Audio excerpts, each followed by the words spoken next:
All right, welcome back, everybody. This is not the Bitter Wolf Cave. This is Bitter Interviews. Warren Badenski returning for the fourth time. Old news. Warren, welcome back. Yeah, thanks for having me, even though I'm old news now. No, you're never. You're always a great person to have and a great friend. And for the first time, Natasha Rose Mills, welcome. Hello, and thank you for having me. Yes, super excited to have you here. Warren's talked about you several times actually on the show for when we're talking about blue glass films and other things. I'm a big fan of Winnie the Pooh stuff, so we'll talk a little bit about that too. But thank you so much for coming. Thank you for having me. And but we're talking about a new project that y'all are working on together today. So for those of you who don't know who Warren Badenski is, he is a filmmaker of movies like Simon. We've talked about Simon on the show. Bitter Wolf calls it Simon Says, but it's Simon. And then we had Dead Name. I think you were on to talk about Dead Name even before we talked about Simon. Right. Which is just a great movie, and everyone needs to check that out. Dead Name is fantastic. And then we had you on for it was the cave chat with the Bitter Wolf. So we just talked about your movies again, but in the opposite way, where all the facts are wrong. So I see you don't have your advent calendar anymore, so you ate all the chocolate. No, I've actually moved rooms. They're in my attic now instead of the back room. They put him in the attic now, Natasha. So he's old news. Hidden away.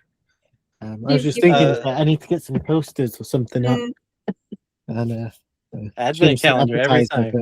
Yes. Okay.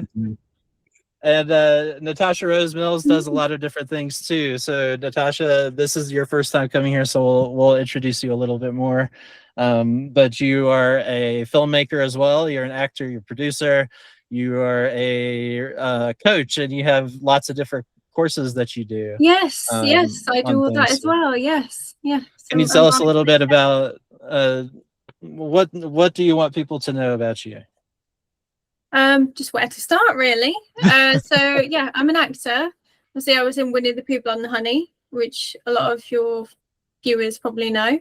I'm also a writer, since we partnered with Warren with Blue Glass Films, and a producer. So I produced Dead Name and producing Retracing Jemma. Also co-writer with Warren, and we also had a rewrite with Chris come on board for Retracing Jemma as well. Okay. And with my coaching business, I help actors for a few different ways, helping them with their branding, helping them to identify with who they are and where they fit in the market. And also with connecting with themselves through self-compassion and dealing with things like rejection, building confidence and things like that. So I cover lots of different areas, and a lot of my actors go to work with different filmmakers to build up things like them, doing micro shorts if they don't have any experience. So yeah, so I send them on that journey. Love what I do. And I like writing and being a creative. It's fantastic. I love talking to people who are in film because oftentimes they have their hands in so many different pots of honey. If you will. Yes, I feel like I've got my hand in a lot of pots, but I don't think it's always a bad thing, because there's always going to be another pot that I'm going to be in probably very soon anyway. Which is going to be completely left field, because I'm interested in style as well, fashion. But then that's obviously a different kind of, because I'm actually starting a style channel soon. Hey, okay. I'm writing all this stuff down so I can ask you about it later. That's really cool. So have you done anything style related in your filmmaking experience? No, just mostly interested in fashion, but from that perspective of like being put together and feeling more confident when it comes to like doing, let's say, Zoom meetings and business, and you want to identify with your own like personality, and that usually coincides with what you dress like. that's a reflection of that. So it's helping people to identify with who they are, which I suppose links quite well with the branding side that I do as well, because really the branding side when it comes to actors is they're them. They're playing themselves. They're identifying with aspects of themselves. And then you find the casting types that way. And that's a really good place to start with being an actor, which is really what I started to see when I became a coach, when I became a life coach.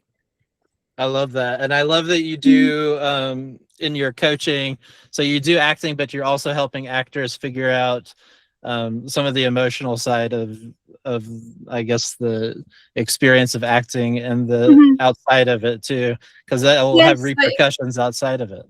Yeah, exactly. I cover lots of different areas, and also most important thing is following direction, and because that can be quite overwhelming sometimes if you're on set for the first time. So making sure that they have that experience, and even if it's just being an extra, that can be a huge thing just to get that set experience. And even it might seem like a small thing, but it's really not, because it gives you that experience to get to that stage of, okay, so I'd like to become an actor, this is what I can do next, I can work on my show reel. But a lot of actors just kind of fall into just doing their show reel. I'm just going to go to a show reel company, they come up with a scene, this is what I feel you should do, and it doesn't really relate to them, and they don't really relate to it, and it doesn't relate to their casting type at all. And then you find out that you're not really happy with it. It's a bit like getting your headshots done. You get your headshots done, and then it turns out actually you don't like them. And that could be because you didn't prepare in advance. So it's really about preparation and speaking up and expressing, this is how I feel. And it's okay to say if you're not happy with it. If you want to make changes, I do this with my actors all the time. If they're working with a show reel company, and I do that on their behalf as well, if they want me to. And I'll say, these are some of the changes. These are some suggestions that I think you can make to the script after I've spoken to my client about it. Because sometimes it can be really hard just to say, so it's almost like a boundary thing, isn't it? It's this is how I feel, instead of just being kind of, sometimes we can be people pleasers. Yeah. So it's okay to say, if you're not happy with something, I'd like to make this change. This is great, but this is what I'd like to do as a suggestion. So I think that comes down to the feedback sandwich. Yeah, absolutely. My psychology, because I studied counselling. So the feedback sandwich, it's a positive, negative. That's like that thing does wonders. I used to use it as a teacher, and it was like, I mean, it's just if you're stuck on something, you're like, let me tell you something positive, and then let me give you something constructive, and then let me tell you something positive again. A lot of people have anxiety about giving that sort of like constructive criticism, Yeah. And so I think it also helps because you do have a course that you do on anxiety too. Yeah. Which is really helpful. So you cover a whole spectrum of stuff. But let me ask you all this. Because I've talked about Blue Glass Films on this channel before, but not really kind of the nitty gritty of how you two met, but now we have you two together. So how did this partnership form? Quite random, really. Yeah. Very random. Go on, you start. I think you messaged me on Facebook. So we sort of connected through, it was for the Heiress, I think, Chris Bell's film. Right? Yes. We were both involved. I was on there as what was it? It was like a flashback scene of one of the main leads, Victorian person. Yeah. Is this Chris Bell from Simon? Chris Bell? Yeah, he went and he directed a movie a few years back now. Oh yeah, I think you told me that. Yeah. But you were on there. I think I came on for a couple of days. I did some behind the scenes photography and shot some interviews, and then I shot an insert shot. I managed to get a second unit director credit out of that. Literally a shot. They need an insert of a wardrobe being opened, like what was inside for Oh, nice. either a reveal or jump scare.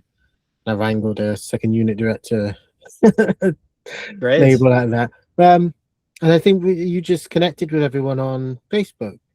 And I clicked yes, and then I don't think we ever exchanged anything for years. No, we didn't. And then I think it's sort of a few months after Blood and Honey came out, you messaged me, just looking for projects and things, and we got chatting about working on projects, because I'm always looking for other people to work with, and I think you're looking kind of like things to go with how you want projects you wanted to be cast in. So I think so, because I mean this would be my first partnership, you know, Blue Glass Films, so it's very new to me. So I just wanted to, and because I was more interested in almost just like being more of an observer rather than just being in front all the time, because I was like, I was always quite intrigued by what's going on. So that's where I with someone that I used to know, because they were a filmmaker. So yeah, that's where we got chatting, didn't we? And then we kind of you talked about Dead Name that you were doing at the time. Yeah, so we just finished shooting and editing. We're struggling to find distributors, and she asked if she could come on as a producer or an executive producer. I forget which credit we went with in the end, and help find distribution. And I think it was a week later we got some replies from messages. Yes, so I was just heavy on that and emailing, and and then that was, we got a distribution company with that. That's releasing. So that's fantastic. So that was how that kind of came about. But it was very funny at first, though. It's just a little side story. Is that I didn't know Natasha was in Blood and Honey because I hadn't seen it at the time, and she would just mention it. And I'm like, my God, this woman is obsessed with this movie. She really likes this movie.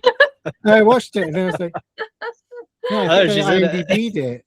See, obsessed. And then I was just like, I saw your name in the credits. It's like, I'm pretty sure I texted you like, are you in Blood and Honey? Didn't I say I was in it?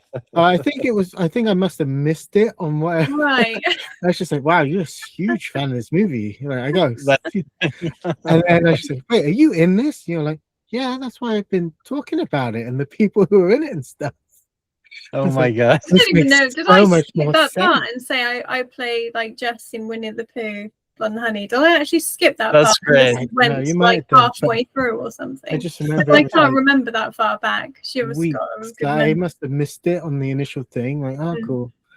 And then I love that movie. I thought it was great. Like in the world of people who love these movies, there's a lot of people who their sticking point with Winnie the Pooh, Blood and Honey is like Pooh's mask. You know, like they love they pretty much love everything else, or they don't love everything else. It's either that type of thing. But Pooh's mask seems to be a sticking point for them, and I thought it was great because I thought it was really unnerving that it just frozen in place, you know. And then there's that part where he's got like honey dripping down his face, but he's not emotive at all. To me, that's more disturbing. But I love the creature design that they did in the second one, you know. So I think both there's a world where both exist, and I love that. Well, it is this world because they do exist. No, I agree, and especially there was a scene where you could see his vulnerability, Winnie the Pooh, and reflecting back on his childhood, and there was like a tear that came down. So I thought that was a really nice addition.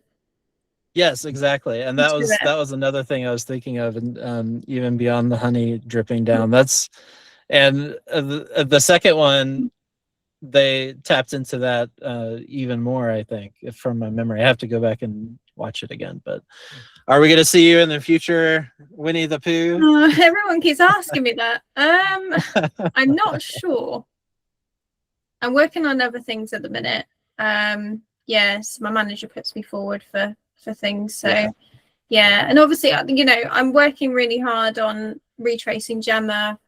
And I love the writing side and the producing side. Although I like the acting side, it's just more, I think, more of involvement. Okay. Feel more like control, more involvement. So, but it's cool that you have the experience in front of the camera too, because I'm sure that helps inform your knowledge of what you do behind the camera. Yeah, I'd say so. You know, when I'm working on characters and writing as well, and I think like it helps too, because I've been casting. I was casting Retracing Jemma, which took probably a couple of weeks, I think maybe longer, trying to get the right people and then narrowing it down.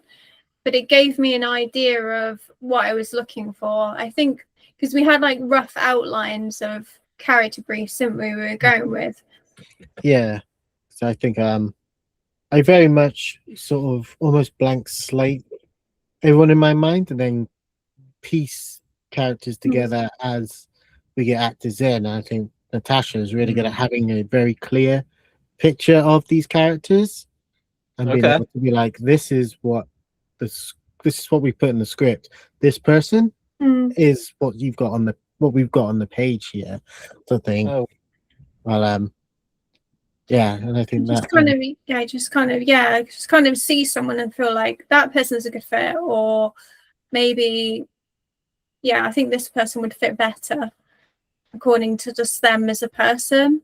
And sometimes that was helpful if I could see their show role, but as much as possible, I think. And that's really cool. I love the process that you're describing too of creating this character. Warren, you used the phrase blank slate, which I think they probably have more to it than a blank slate, but I get what you're saying. Yeah. And then and then Natasha finds someone who can kind of fill out this character and bring them fully to life in a way. That's a cool partnership that you have there.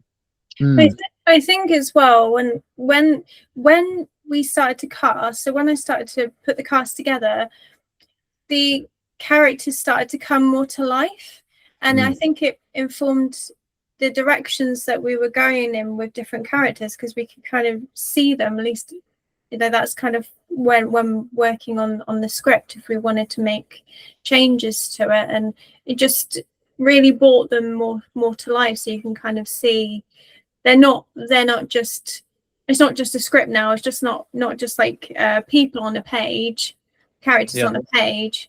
It's more, you know, it's come to life. Yes, I love that process. But let's go talk about Retracing Jemma for a minute, or let's talk about what it's about so that people know about this project before we talk about the Kickstarter, because that's why we're here, folks. I get so distracted whenever we're just like, because I get so into the conversation. We're here to talk about Jemma, which is your new partnership that you're doing, and your new is this a series? Yeah, it's turned into a mini series now, because there was a script I had as a feature to begin with, which sat in a drawer for ages. I don't think I cracked one of the scripts. I hadn't quite cracked which way it should go, and then Tasha asked if you could do a pass on it, and then she added some interesting things, and then essentially I think it's really Natasha worked out that the world is very rich, and that we could flesh out these side characters, and really instead of just seeing a moment on a character, actually go on a full journey that, you know, you can do into sort of a 6-hour sort of series I think we're looking at. And that's awesome. And then, you know, potential to carry on with other stories and keep going. But it's a mystery thriller. It's essentially about Liz, who Natasha is also playing in this one. Is coming home from uni to reconnect with her best friend Jemma. They decide to meet up in a cafe, and Jemma just doesn't turn up. And then as Liz starts looking for her, like nobody's seen her, and she starts having to sort of like retrace Gemma's steps and finds this sort of secret life of this dark underworld that Gemma's part of.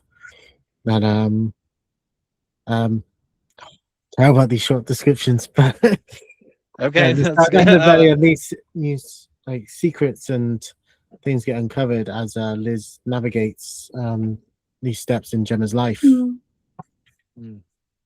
Yeah, this sounds really good. It's hard to ask questions about a mystery because you don't want to.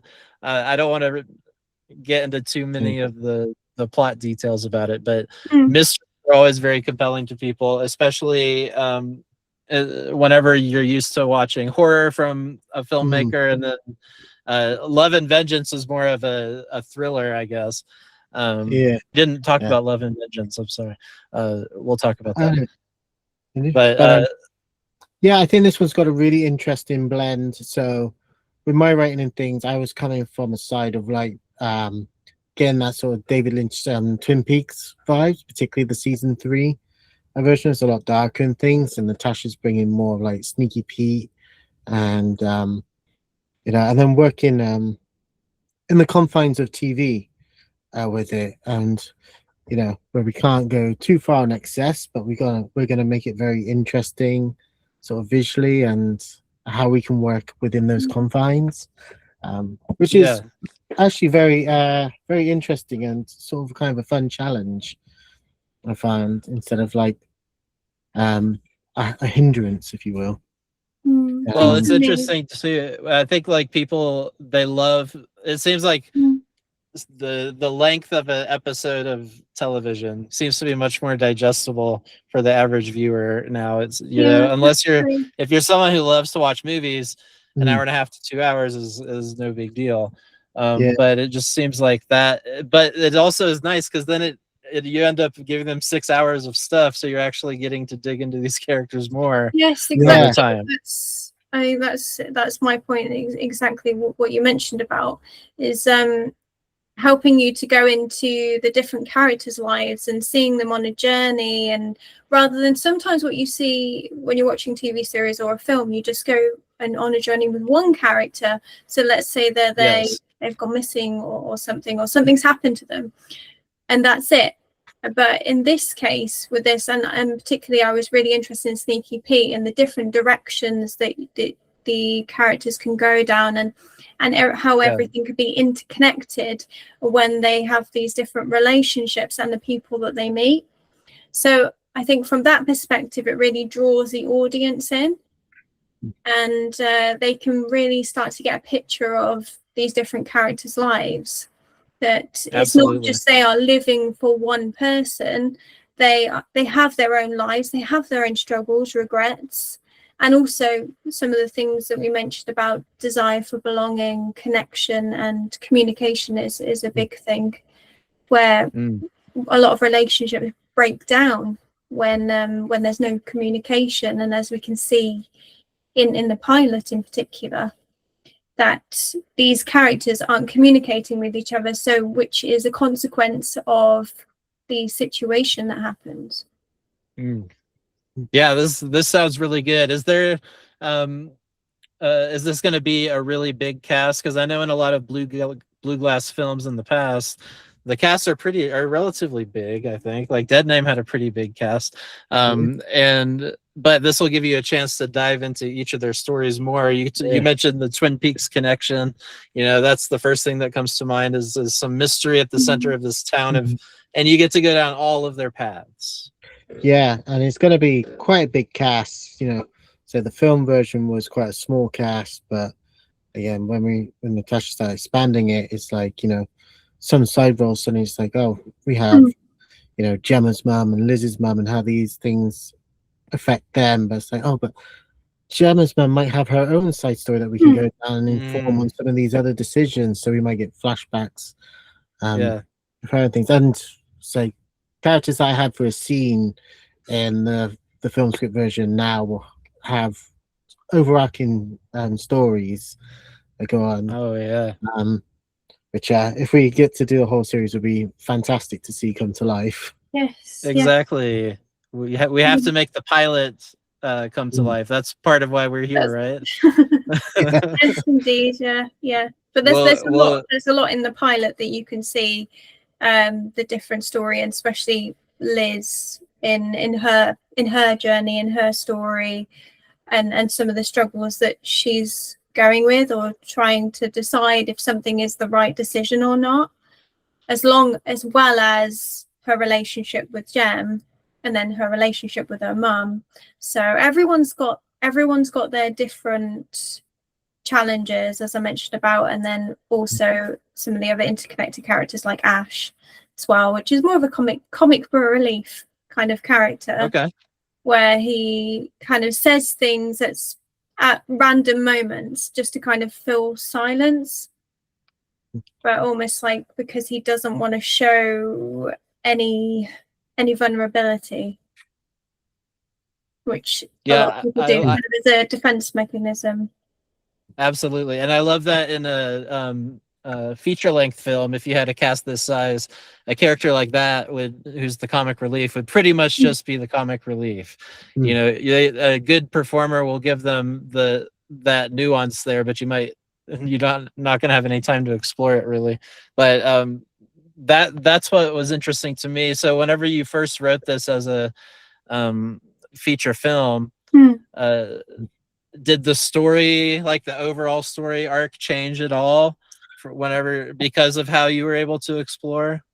I think the starting point and the end point were kind of the same, but what changed is how we sort of get there. I think that I saw a wonderful quote that was about the difference between a film and a TV show is something like the story of a film is the most important moment in a character's life. That's what you're watching.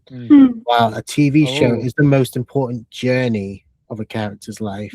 Taking you on a journey. And I think that's the real difference is, you know, you get a journey in a film, but it is the movie was about Liz and Jemma. Wow. The TV show is very much about Liz, Jemma, their friend Ashley. We've got more on this other character that comes in and helps, who's a private investigator. You know, and the connection, the family connections have more involvement as opposed to just being a little bit of backstory for Liz and Jem. These characters now have their own arcs they can go through, and really, I think, really helps the connection aspect of the story. Like, we felt people's connections and the lack of connections, and how you can rebuild those bridges or burn those bridges. Comes through a lot stronger in the show when you can see more of how a relationship degrades or how a relationship comes back, and the consequences of, you know, either or. Yeah. Oh wow. This is gonna be really, really engrossing. So we have to make it come to life, people. There's a Kickstarter right now. Yeah, where's my wait, hold on. I was looking. Oh, there it is. I was looking for my phone. I was like, I gotta tell people where to find it. I'll put the information about the Kickstarter in the description, of course, and I'll share it. It's up right now, though. Yeah, it's up right now. So we teamed up with two wonderful companies, AJ Max Productions and Olive Films. Olive Pictures. Olive Pictures. Maxine's gonna kill me. Yeah, it's one of AJ Max Productions and Olive Pictures, with two wonderful people, AJ and Maxine, who have been in the industry on various different aspects. And Maxine worked on 2 Jackie Chan movies for Prime, which were very cool. And AJ seems to be working on everything at the moment. Yeah, he's always very, very busy, so it's really great to get their expertise and their support on this. And I approached them, I think it was just last year. We brought AJ in a little bit later. So we've all been working together. Yeah, and we've got some interesting casts set up. So some some of my sort of local my usual staples. So Caspian from Dead Name and Vengeance. Caspian Faye. Yeah, right? Caspian Faye, that's right. And we got Patsy Kensit, who's like quite a big soap star, but also she was in Lethal Weapon 2 and in Tales of the Crypt and things. And then Danielle Howard has joined us, who's also from EastEnders, and seems to have done quite a few little British horror movies as well. Yeah. Which is very cool that get to meet these people now. That's awesome. And Yeah. join in on the fun. And yeah, we're just getting the funds to put this pilot together. So we're looking to shoot one episode in the next month or so. The Kickstarter's up, and it's sort of looking for pledges of people who might want to sort of help on the higher end of things. There's executive producer sort of credits that also like entitled to maybe come and join some of the socials that we'll have on the film and stuff. And then there's always to pop in some money for nothing, just because of the love of the game. And they have an opportunity if they donate £1,000, they have an opportunity to come to the event when we actually do a screening with the cast. So there are like lots of opportunities for people once they. And even if you don't see something but you want to get involved, just message on there. Like AJ's always interested in talking to people. I think we all have. Sure. Yeah, this is so on the Kickstarter, folks, you can make a pledge without a reward if you just want to throw some cash their way. And you can pledge as low as $1 on that too. So it's pretty simple way to help out independent art, which I always want to preach about on the Bitter Wolf channel, especially in the face of the Gen AI scourge, however you say that. Scourge, I don't know. But anyway, so I just want to support handmade independent art. So give them your money if you have any to spare. But give them your share if you don't. And here's I wanted to read through the rewards real fast just so that everyone can have an idea of what they are. So £500, which is about $670 USD. This is going to be your thanks credit in the end credits of the movie. So you guys, July is the end date on this. Is that, or wait, when is your? I'm sorry, I read that wrong. The end of this month. Okay. To the end of this month. Sorry.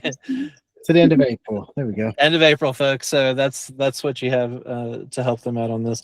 But so for £500, you get the thanks credit. For £1,000 or about $1,300 USD, this is special supporter thanks credit in the end credits. Invitation to social events linked to the TV episode pilot. Okay. And then we have £2,000. This is associate producer credit, $2,600 USD.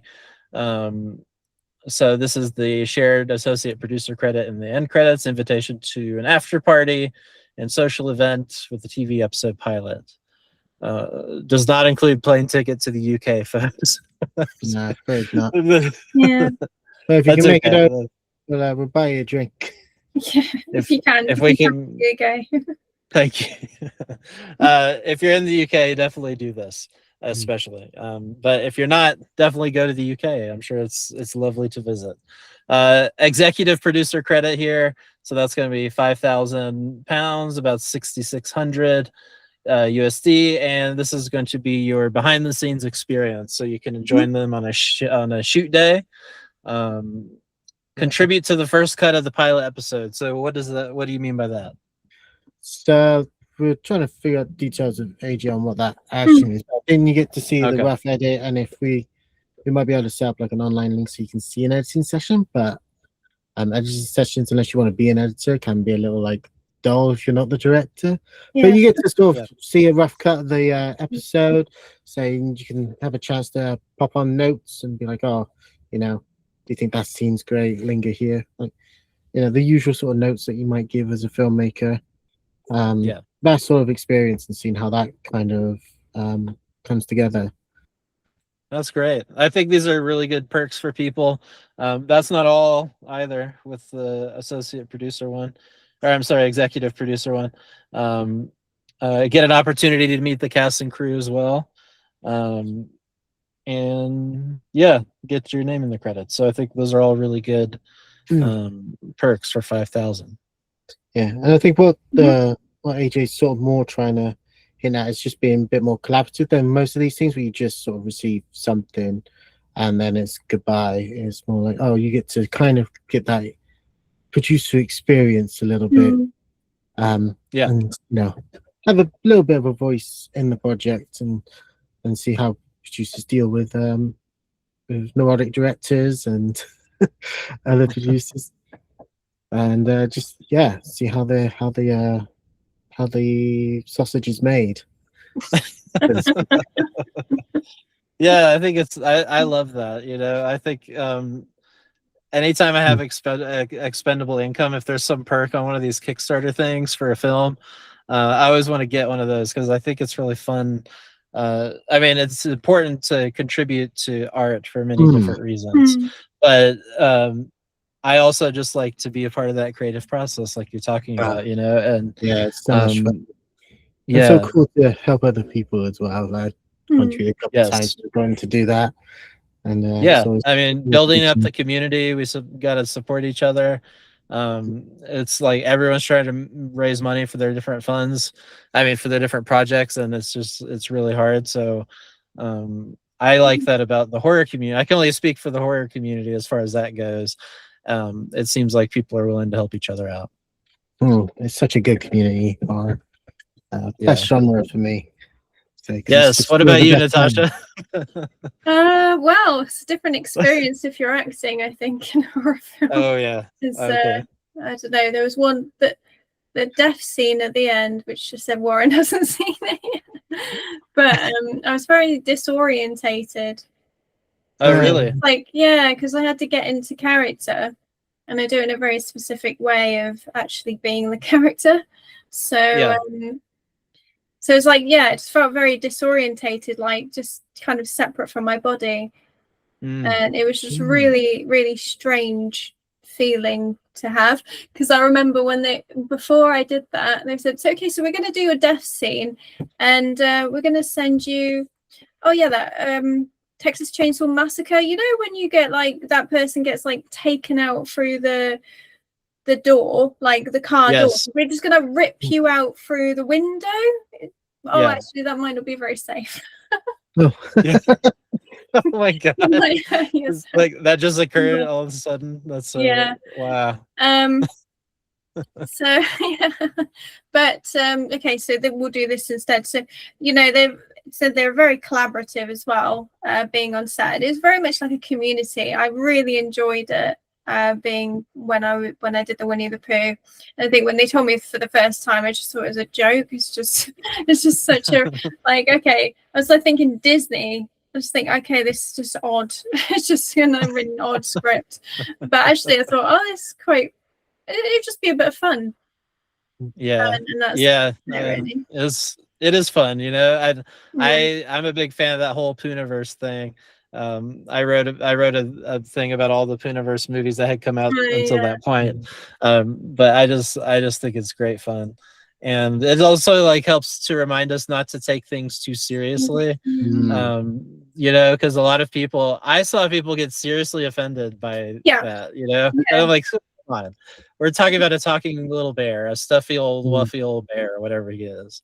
Who just gorges himself on honey and has these talking friends. It's already silly. And so the idea that you don't have to worship at the altar of things, and you can have a little fun with it. I think there was there was a backlash because people were saying that it's destroying their childhoods, and some people are just getting hate messages, hate mail. I had a few sort of comments and things like that, but it's just, I think destroying your childhood is so crazy. I just think, well, that's still there. The Disney's still there. It's not gone anywhere. This is just one version. It's actually for adults. So if you're a child, you can't watch it. It's not going to destroy your childhood, because you're not a child anymore. But that's the thing. I think people take things too seriously, and then I just realized I like that. But Winnie the Pooh's quite fitting to be a horror movie for me, because Winnie the Pooh's one of the reasons I got into horror. I just as a kid, I watched some horror movie, and then I had a Winnie the Pooh video VHS, and it was an episode where they go to the cinema, and you told me this. Piglet gets scared, so they explain how movies are made. And my mum said, and from that moment on, nothing bothered you in film. And then you got interested in the behind the scenes, and you watched a couple of these horror movies, and you're more fascinated. and scared by any of it. It's like, yeah. So I always say Winnie the Pooh and Steven Spielberg in the horror. Amazing. I mean, there's some animated films that were made for children that we watched when we were kids that were like really scary whenever you go back and look at it, you know. Like for me, I think of did you ever watch The Last Unicorn? I've not. I've finally like seen bits for it as an adult, but that one missed me as a kid. Yeah. Oh yeah. Oh, it was traumatizing as a kid. There was really. I'm not sure. My trauma was The Brave Little Toaster. Oh no! Don't bring that up. That I repressed that memory, man. That is traumatizing. Yeah, I love that movie. But there's two bits that when he has the nightmare of the clown and the fire and things, that bit's sort of terrifying. But the bit I always had to fast forward because it bothered me so much is when they find the flower. Yeah, like there's so too much sad. like that movie has a lot of, and like Land Before Time. There's a lot of these movies they just have like really heartbreaking moments, but it is traumatizing. But I think as you get older, it's also helpful to be exposed to that whenever you're that young in some way. I do think it's good to experience negative emotions in a safe environment like that. Yeah, I'm sure it's Don Bluth used to make those movies, and he had a theory that kids can handle anything as long as you give them a happy ending. Man, so you can go dark, but you pull it back out into something positive towards the end, and like, you know, kids can experience it all and then sort of be fine. You know, we joke it's traumatizing, but like it's upsetting. But you know, I'm fine. I turned out fine, I think. Did you? No, I'm kidding. Are you sure? No, you're absolutely right. Don Bluth too. It's like they know how to hit that sweet spot where it's like you can experience all of these powerful emotions when you're a kid for the first time, maybe, and then when you're an adult, you go back and watch these movies and you can experience them again. That's a really powerful thing because as you're an adult, you're trying to chase these it's diminishing returns emotions as you become an adult. So it's like to be able to experience that in a story. I'm sure Natasha experiencing that in acting. You're talking about how much you get into the life of your character.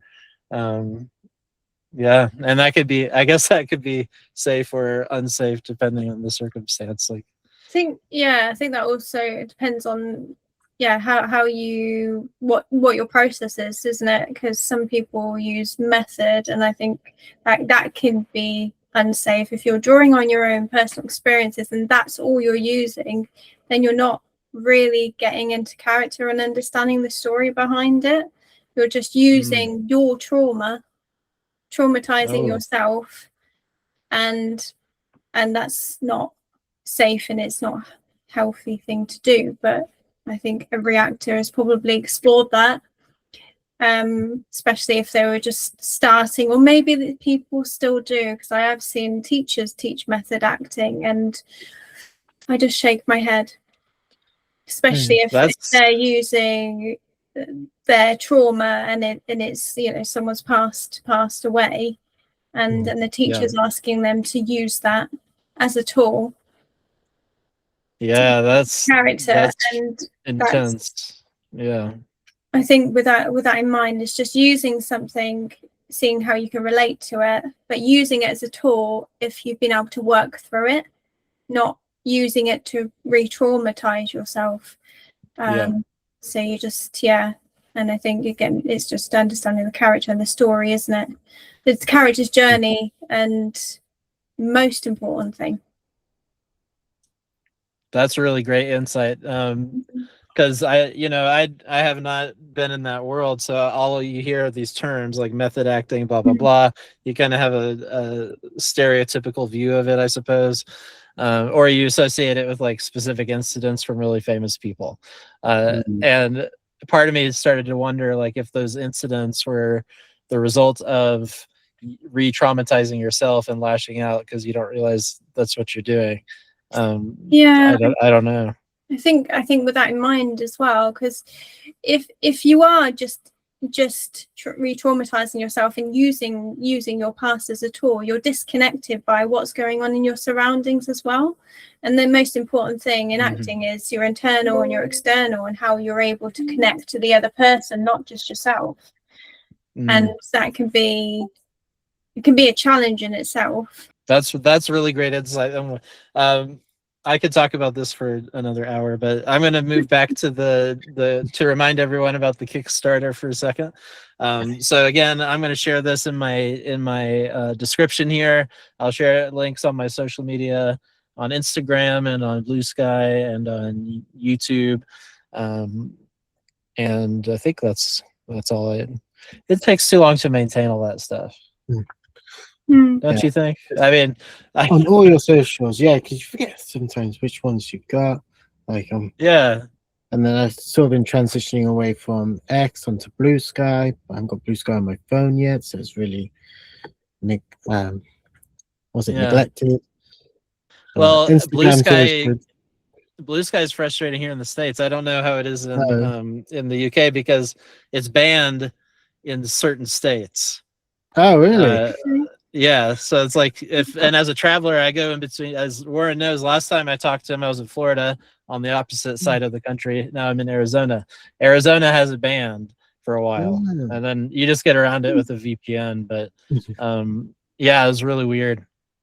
Free speech stuff. But anyway, so the Kickstarter, again, as a reminder to everyone, send them some cash, help out independent art, bring this project to life. Blue Glass films are great. Warren Badenski films are great. Natasha Rose Mills films are great. I haven't done any of the courses yet, but I'm sure those are great too. So do all of those things. But yes, let's continue to talk about Retracing Jemma. I'm sorry. My cousin Emma got married this past weekend. So I was like congratulations to Emma. Yeah, congratulations. Yes. But this is about Jemma and Liz. Are you playing Liz? Is that right, Natasha? I am, yes. Okay. So Liz is Natasha Rose Mills. And who's playing Jemma?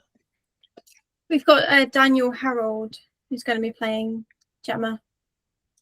Okay, excellent. Yes, I was wondering if you had returning castmates, Warren, because I know that you like to work with a lot of the same people. Yeah, so I think at the moment it's just Caspian who's going to be playing Ash. So Ash is sort of Liz's other friend, and he's sort of like is in love with her as well. So we get a little bit of a love triangle going on. And while we get all the serious moments, we get to have a little bit of comedy with Ash. So he's got a quib. I think like we were saying earlier, but he'll have his moments too. Socially awkward in moments where it's just like quite random and he just says something, and I think it makes it a little bit more light-hearted, doesn't it, at times, to like you're saying, balancing that tension. To break the tension. And whereas Liz is a little bit more kind of like well kept and conservative, like understated. She has a vision in life of where she wants to be, at least she thinks she does, until she starts to question, is that the right direction for her? But she also is worried about disappointing her mum, as you do, when you're in your 20s. You don't want to disappoint your parents, do you? And that's what's going through her mind all the time. And because you never know how somebody's going to react. But this is all to do with communication. It's like the communication is not there. You tend to think things that aren't necessarily true, but we perceive it to be true. And so, and that's where, those emotions come into it, where we just think, something, this is going to happen if I say this, so I don't. So you just like pull yourself back, don't you, as a human being? And it's the same when it comes to Susan and some of the challenges. I don't know what we're going to say in terms of what challenges Susan's going through, because I suppose we don't want to give too much away. Too much away. Of course. So a big theme in it is communication. That's fantastic too, because I think communication is one of our one of our biggest struggles as a society, and has probably contributed to many of our biggest problems as a world. So this is an important thing, and as we progress with technology, we regress with communication a lot of times. Yeah. So I think it's an interesting thing to unfold within a mystery, because it can lead to lots of confusion. Absolutely. Yeah. Well, is there anything else you want to add about Retracing Jemma? Well, I was just going to say Retracing Jemma is about giving people a voice. I won't say too much, but when people are under pressure, they find it hard to speak up. But if you talk to someone that you trust, it can often open up doors you may not have even realized were there. So rather than just keeping things to yourself, like what we do, we just internalize things and we don't speak up because we are ashamed of our situation. So when you're able to just talk to someone, you realize that actually maybe that's not the right direction. But also it's thinking about surrounding yourself by positive people, because sometimes you can be surrounded by negative people that take you down the wrong path. So being mindful of, and that also comes down to self-awareness, doesn't it? It's being aware of, is this person good for me? Is this person benefiting me? And that's just the people that we keep in our lives. I love that. Anything you want to add to it, Warren? No, I can't top that. But no, so it's going to be, we're talking about all these wonderful connections and the emotional journeys, but it's also going to be this great and twisted sort of dark thriller. We have a lot of dark moments as well as the light moments all together. Yes, so even though you have any blood, any honey dripping down anyone's face at any point? No honey, but we could get the blood in there. Good, lots of blood. Yeah. We gotta get some blood. No, it sounds like a really wonderful series, and hopefully the Kickstarter will go really well. We can attract some people who want to come in as a producer level to help get this going, because we want to see the whole story unfold. Oh yeah, it's a great story. Yes, we appreciate any support to help make this happen, to bring it to life. So thank you, everyone. Yes, thank you everyone for giving all of your money to them. Any money that you have to spare. Like we said, we want to help support independent art as much as we can, and to help bring films to life. And yeah, especially Blue Glass Films, one of our favorites over here. So anything else you want to add? Anything else you want to add to the Kickstarter? No, just go have a look at it. I think we'll be coming up with more updates on the Kickstarter page as well as we progress. Oh yeah. Just if you can't like put any money in, just please share it around. Let's get some more eyes on it, and just keep looking back. And all right, yeah, we'll make it happen. All right, you two. Well, thank you so much, Natasha, for coming and giving us your time today. Warren, thank you for giving us your time as always. And everyone, go check out all these great movies. We were talking about Simon. We were talking about Dead Name, Love and Vengeance, and check out Retracing Jemma coming up soon. Jemma and Natasha Rose Mills has tons of projects too. Acting projects you can go look up, and lots of writing projects as well. And well, thanks you two, and I'll see you all next time. Yeah, see you next time. Yeah.